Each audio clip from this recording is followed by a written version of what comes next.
खुलुमबाय आं सिबिरानि ब्रह्म गोजोन फुंबिलिनि बयनिसिमबो गाहाम हामलायनायखौ जासिहरनाय थाबाय नोंथांमोननि थाखाय आं गोदान खौरां लानानै फैबावबाय अन्नानै भिडिअखौ जोबजासिम नायलांदो सेन्ट्रेल गभर्नमेन्टआव मावग्रा मावथिफोर आरो पेन्सन लाग्राफोरनि थाखाय गोजोनथाव खौरां इउनियन केबिनेटआ सेन्ट्रेल गभर्नमेन्टआव मावग्रा मावथिफोरनि थाखाय DA आरो पेन्शनार्सफोरनि थाखाय DR खौ बारायनो थाखाय गनायथि होबाय बिथांमोननि डियारनेस एलावेन्स DA आरो डियारनेस रिलिफ DR खौ इउनियन केबिनेटआ 17 जौखोन्दोनिफ्राय 28 जौखोन्दोसिम बारायनायनि गनायथि होबाय COVID-19 नि थाखाय थांनाय 2020 मायथाइनि जानुवारि दाननिफ्राय 2021 मायथाइनि जुन दानसिम DA आरो DR नि मोनथाम होनो गोनां इनस्टलमेन्टखौ मिरु सोरखारा दोनथ'दोंमोन दा इउनियन केबिनेटआ बेखौ होफिननो गनायथि होबाय मोननो गोनां 28 जौखोन्दो DA आरो DR आ 1 जुलाइ 2021 निफ्रायनो जागायगोन मख'नो गोनांदि इउनियन केबिनेटनि बे थांखिजों सेन्ट्रेल गभर्नमेन्टआव मावग्रा सा 48,34,000 आरो 65,26,000 पेन्शनार्सफोरा मुलाम्फा मोननो हागोन बेनि अनगायैबो 2020 जानुवारि दाननिफ्राय 2021 जुन दानसिम DA एबा DR खौ 17 जौखोन्दो हिसाबैनो लानाय जागोन बेनिखायनो बेखिनि समनि थाखाय जेबो एरियार होनाय जानाय नङा बे खोथाखौ union minister of information and broadcasting Anurag Thakur बिथाङा केबिनेट मिटिंनि उनाव खौरांगिरिफोरनि सिगाङाव फोरमायथिदों आसाम केबिनेटआ गुवाहाटीआव अनलाइननि गेजेरजों जौ बायनाय आरो हम डिलिभारि खालामनायनि गनायथि होबाय नाथाय गुवाहाटी ओनसोलाव बेखौ दान मोनसेनि थाखायल' ट्रायल बेसिसआव खालामनाय जागोन जौ दखानफोराव गोलाव लाइन जानायनि थाखायनो बे थांखिखौ लानाय जादों सावस्रि बिफाननि मन्थ्रि केशव महन्त बिथाङा बुंथिदों दि गुवाहाटीआव जुदि बे दान मोनसेयाव अनलाइननि गेजेरजों जौ बायनाय आरो हम डिलिभारि खालामनाया जेबो जेंना गैयालासे मोजाङै सोलिलांबाय थायोब्ला बेबायदिनो गुवाहाटीआव खालामलांबाय थानाय जागोन आरो जेंना नुजाथियोब्ला दान मोनसेनि उनाव बन्द खालामफिननाय जागोन होननानै BTC सोरखारा ग्रेस आरो नन ग्रेस फारागथियाव बोखावनानै गोजौ फरायसालिनि TET आनजादाव उथ्रिसारनाय बिजाथिफोरनो फोरोंगिरि एपइन्टमेन्ट होनो नागिरनायनि हेंथायै गोख्रोङै गसंदों BTR ओनसोलनि गोजौ फरायसालिनि TET उथ्रिसारनाय बिजाथिफोरा आसाम सोरखारा जेरैबायदि ग्रेस आरो नन ग्रेसनि गेजेराव फारागथि खालामालासे गोजौ फरायसालिनि TET आनजादाव उथ्रिसारनाय बिजाथिफोरनो फोरोंगिरि मासियाव थिसनलाइ गथायदों थिग बेबायदिनो BTRआवबो खालामनांगौ होननानै BTC सोरखारखौ खावलायदों बिथांमोना फोरमायथिनाय बायदिब्ला BTR ओनसोलाव गोजौ फरायसालियाव गासै 1420 फोरोंगिरि मासिया लांदां जानानै दंखायो बेनि गेजेराव BTR ओनसोलाव सा 622आल' गोजौ फरायसालिनि TET खौ उथ्रिसारनो हाखादों अब्ला मानो BTCनि सोलोंथाइ बिफाना दासिमबो TET उथ्रिसारनाय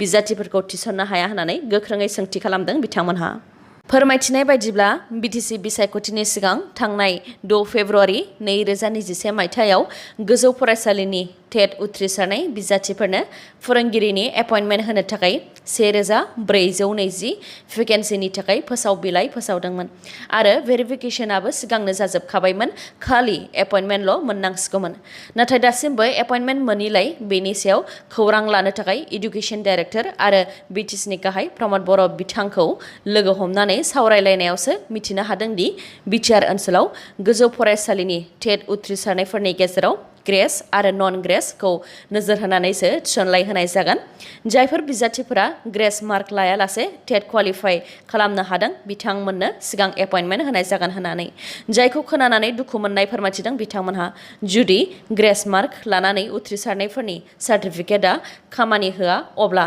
TET इम्पावारमेन्ट कमिटिखौ खौरां मेलनि गेजेरजों रोखायै फोरमायनानै होनो थाखाय खावलायदों अब्लासो गनायनानै लानो हागोन होननानै फोरमायथिदों बिथांमोनहा लोगोसे आसाम सोरखार बायदि ग्रेस आरो नन ग्रेसनि गेजेराव TET क्वालिफाइड बिजाथिफोरखौ फारागथि खालामालासे एपइन्टमेन्ट होनाय बायदि BTRआवबो खालामनांगौ होननानै BTC सोरखारनिसिम दाबि दैखांदों नङाब्ला बेनि हेंथायै गोख्रों राहा लानाय जागोन होननानैबो फोरमायथिदों बिथांमोनहा काजिरङा नेशनेल पार्कनिफ्राय 4 गान्दा सिखारिफोरखौ हमनो हादों हमजानाय गान्दा सिखारिफोरनि मुङा फारियै रामजान आली आजमात आली दिलबार रहमान आरो मोहम्मद फखरुद्दीन साब्रै गान्दा सिखारिफोरखौ आसाम राइन' प्रटेक्शन टास्क फर्सआ हमनो हादों। बे खौरांखौ आसामनि एडिजिपि जिपि सिं बिथाङा टुइटार एकाउन्टनि गेजेरजों मिथिहोदों।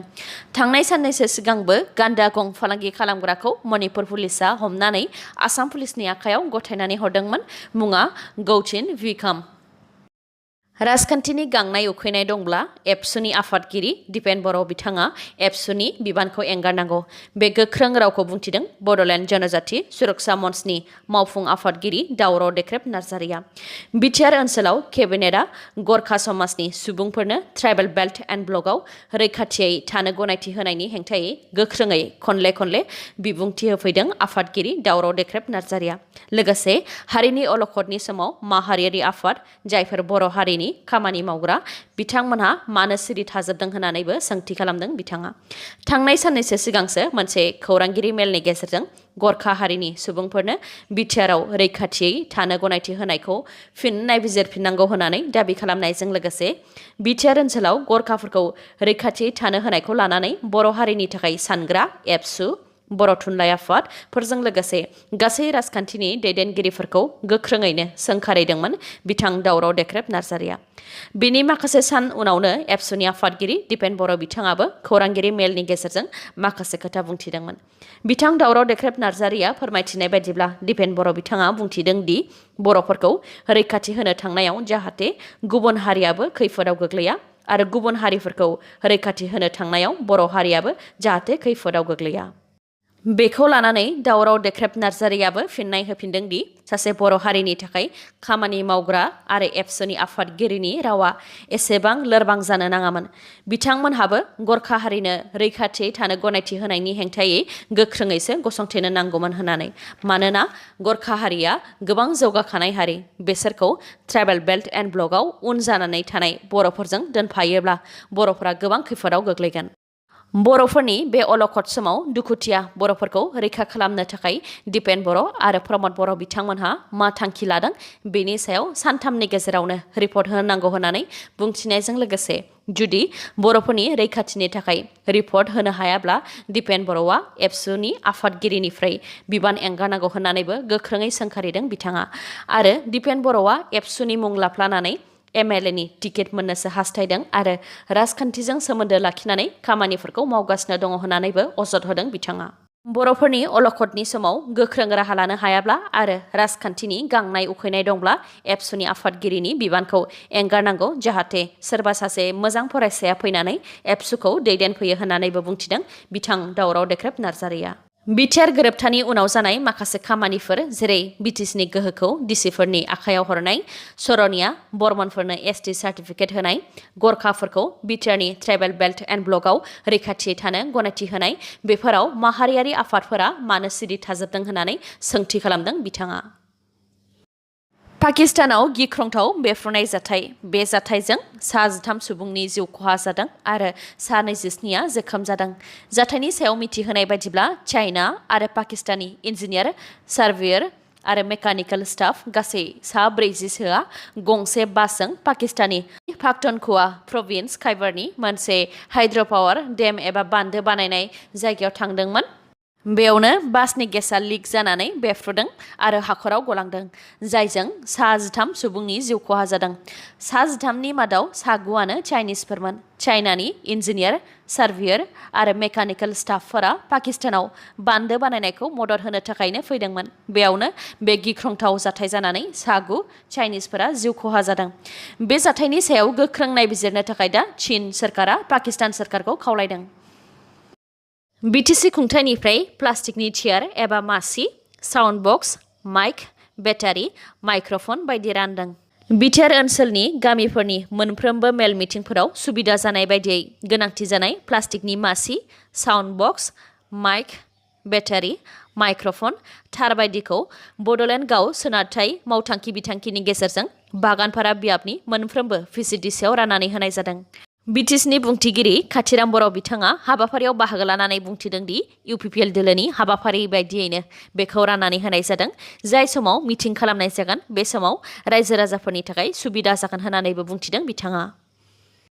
कर्नाटकनि हासान जिल्लानि मोनसे कम्पानियाव खामानि मावनो थाहैनाय सरक ब्रह्मनि आलाय सिलाय गोथै देहाखौ जोबथा बिदाय होनायनि थाखाय साबायखर बावहरदों बेंगालर बड' वेलफेयार एस'सियेसननि आफादगिरि कान्तेश्वर बसुमतारी बिथांजों लोगोसे बिथांमोननि हान्जाखौ।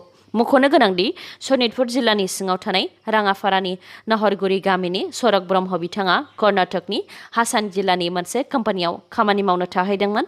नाथाय बिथाङा हरखाब थांनाय समबारनि मोनायाव गाव थाग्रा खथायाव गावनि जिउखौ फोजोबनानै लादोंमोन। फोरमायथिबावनाय बायदिब्ला बिथांजों लोगोसे रावबो बर' सुबुं गैफादेरामोन।